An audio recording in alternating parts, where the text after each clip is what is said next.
പിണറായി വിജയൻ മോദിക്ക് കീഴടങ്ങി. പ്രിയങ്ക ഗാന്ധി. സംസ്ഥാന നിയമസഭാ തെരഞ്ഞെടുപ്പിൽ BJP CPM ഡീൽ ആരോപണം ശക്തമാക്കി പ്രിയങ്ക ഗാന്ധി.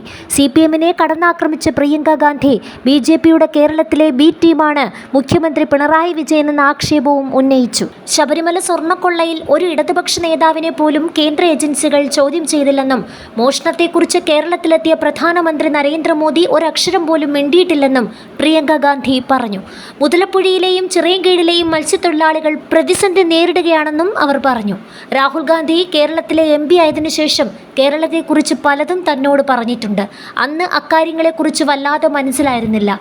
പക്ഷേ MP ആയതിനുശേഷം എന്താണ് സഹോദരൻ ഉദ്ദേശിച്ചതെന്ന് താൻ അനുഭവിച്ചറിഞ്ഞു. മറ്റൊരിടത്തുമില്ലാത്ത സംസ്കാരം കേരളത്തിനുണ്ട്. ശ്രീനാരായണ ഗുരുവിൻ്റെ നാടാണ് കേരളം. എന്നാൽ കേരളത്തിലെ ആശാ അംഗനവാടി പ്രവർത്തകർ വല്ലാത്ത ബുദ്ധിമുട്ടിലാണ് കഴിയുന്നത്.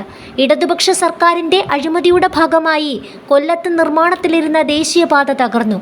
കൊട്ടിയത്തെ ദേശീയപാത നിർമ്മാണത്തിൽ അഴിമതി പ്രകടമാണ്. കൊല്ലത്തെ ടൂറിസം മേഖലകളെ വേണ്ട വിധത്തിൽ സർക്കാർ ഉപയോഗപ്പെടുത്തുന്നില്ല. കൊല്ലത്തെ പരമ്പരാഗത വ്യവസായങ്ങൾ തകർച്ചയുടെ വക്കിലെത്തി നിൽക്കുന്നു, പ്രിയങ്ക ഗാന്ധി പറഞ്ഞു. പശ്ചിമേഷ്യൻ രാജ്യങ്ങളിലെ യുദ്ധം ഏറ്റവും കൂടുതൽ ബാധിക്കുന്നത് നമ്മളെയാണ്. അവിടങ്ങളിൽ കുടുങ്ങിക്കിടക്കുന്ന ഇന്ത്യക്കാരെ തിരികെ എത്തിക്കാൻ സർക്കാർ ഒന്നും ചെയ്യുന്നില്ല. നമ്മുടെ പല വീടുകളിലുള്ള അമ്മമാർ ആശങ്കയിലാണ്. യുദ്ധത്തിൻ്റെ പശ്ചാത്തലത്തിൽ ഇന്ധനവില ക്രമാതീതമായി ഉയരുന്നു. ഇതിനെ നിയന്ത്രിക്കാൻ കേന്ദ്രത്തിൻ്റെ കയ്യിൽ വ്യക്തമായ നയപദ്ധതികളില്ല. ഇന്ത്യക്കാർക്ക് വേണ്ടി സംസാരിക്കാൻ പ്രധാനമന്ത്രി തയ്യാറാകുന്നില്ല. അമേരിക്കക്കാർക്ക് വേണ്ടിയാണ് അദ്ദേഹത്തിൻ്റെ പോരാട്ടം.